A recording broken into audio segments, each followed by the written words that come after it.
தமிழ் சினிமாவில் ரொம்பவே பிரபலமான நடிகை இருக்கவங்க தான் நடிகை ராதிகா. இவங்களுடைய அம்மா கீதா வயது மூப்பு காரணமாக காலமாயிருக்காங்க.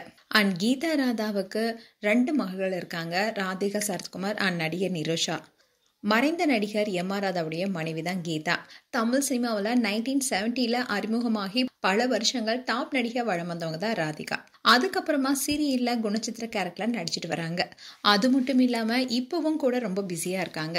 இவங்களுடைய அம்மா கீதா சென்னையில வசிச்சுட்டு வந்தாங்க. இந்நிலையில அவங்களுடைய வயது மூப்பு காரணமா காலமாக இருக்காங்க. மறைந்த நடிகர் எம்.ஆர். ராதாவுடைய மனைவியான கீதாவுக்கு வயது 86. போன மாதம் ராதிகா தன்னுடைய பிறந்த நாளை தாயார் கீதாவை நேர்ல சந்திச்சு அவங்களுடன் சேர்ந்து கொண்டாடி இருந்தாங்க. ராதிகா நேர்ல சென்று அவங்களுடைய அம்மா கீதா முன்னிலையில கேக் வெட்டினதுனாலேயே அவங்க ரொம்பவே சந்தோஷப்பட்டிருந்தாங்க. அப்போ சரத்குமார் உள்ளிட்ட அவங்களுடைய ஃபேமிலி இருக்க அத்தனை பேருமே கலந்துக்கிட்டாங்க. இந்த சூழல்ல தான் ஒரே மாதத்துல கீதா காலமாகியிருக்காங்க. வயது மூப்பு அண்ட் அது சார்ந்த உடல்நல பிரச்சனைகளால கீதா அவர்கள் உயிரிழந்ததாக தெரிவிக்கப்பட்டிருக்கு.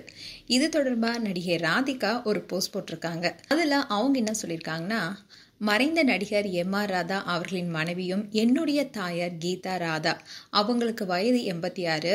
அவங்க 21/9/2025 நேற்று மாலை உடல்நலக் குறைவாலும் அண்ட் வயது மூப்பு காரணமா காலமாயிருக்காங்கன்னு வருத்தத்துடன் தெரிவிச்சுக்கிறேன்னு சொல்லியிருந்தாங்க. இதை பார்த்த ரசிகர்கள் எல்லாருமே அவங்களுக்கு ஆழ்ந்த இரங்கலை தெரிவிச்சிட்டு வராங்க.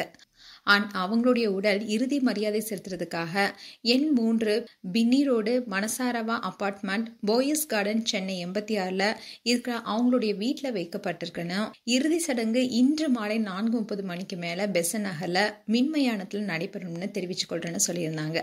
அண்ட் ராதிகா அவங்களுடைய அம்மாவுடைய இறப்பை ரொம்பவே உருக்கமா பதிவிட்டிருந்தாங்க. அண்ட் இதை பார்த்தா சினிமா பிரபலங்கள இருந்து ரசிகர்கள் வரை ஆழ்ந்த இரங்கலை தெரிவிச்சிட்டு வராங்க. மேலும் உங்களுடைய கருத்துக்களை கமெண்ட் செக்ஷன் சொல்லுங்க. இது போன்ற வீடியோஸை பார்க்க நியூஸ் தமிழ் கிளிட்ஸ் சேனலை சப்ஸ்கிரைப் பண்ணுங்க. மறக்காம நோட்டிஃபிகேஷன் பட்டனை கிளிக் பண்ணுங்க.